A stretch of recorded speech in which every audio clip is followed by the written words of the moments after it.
In the day's other news, a federal judge in San Diego ordered a temporary halt to deporting migrant families that were separated and then reunited.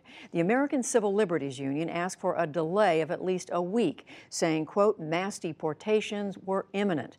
ACLU officials welcomed today's move. What the judge said is that they should continue with reunifications, even if the parent has a removal order.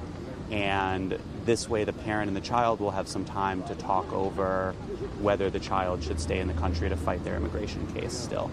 The Trump administration opposed the ruling. It is under a court-ordered deadline to reunite more than 2,500 older children with their parents by July 26th.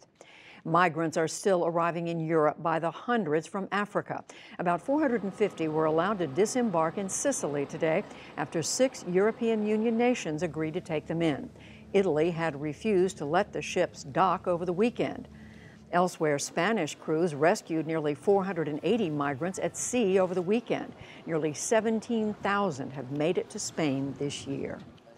One of the European Union leaders appealed to the U.S., to Russia and China today to preserve world order by preventing trade wars. European Council President Donald Tusk spoke at a summit with Chinese leaders in Beijing. It is a common duty of Europe and China, America and Russia, not to destroy this order, but to improve it. Not to start trade wars, but to bravely and responsibly reform the rules-based international order. Meanwhile, China complained to the World Trade Organization about a U.S. threat of tariffs on another $200 billion worth of imports from China.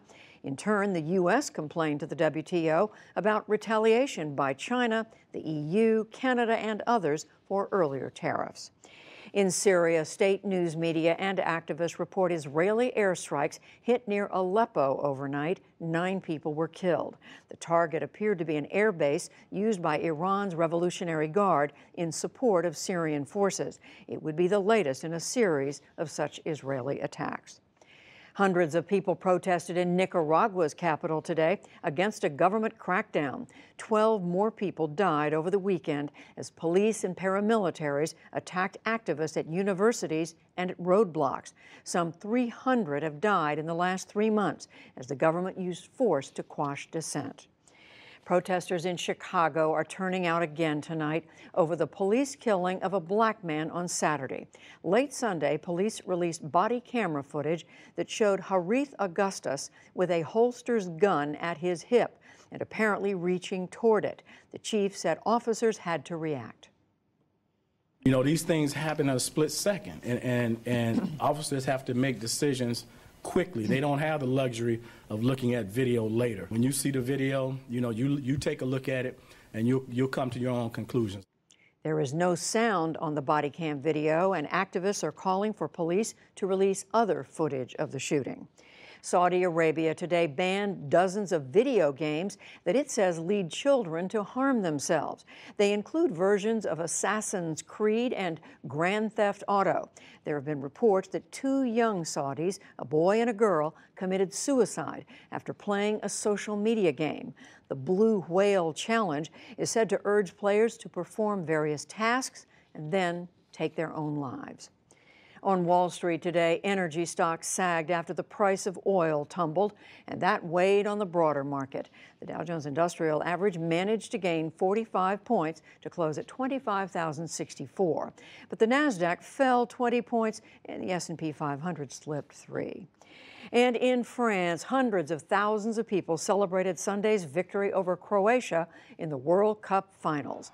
The vast throng packed the famed Champs-Élysées in Paris to greet the new world champions of soccer. The team showed off the trophy from atop a double-decker bus.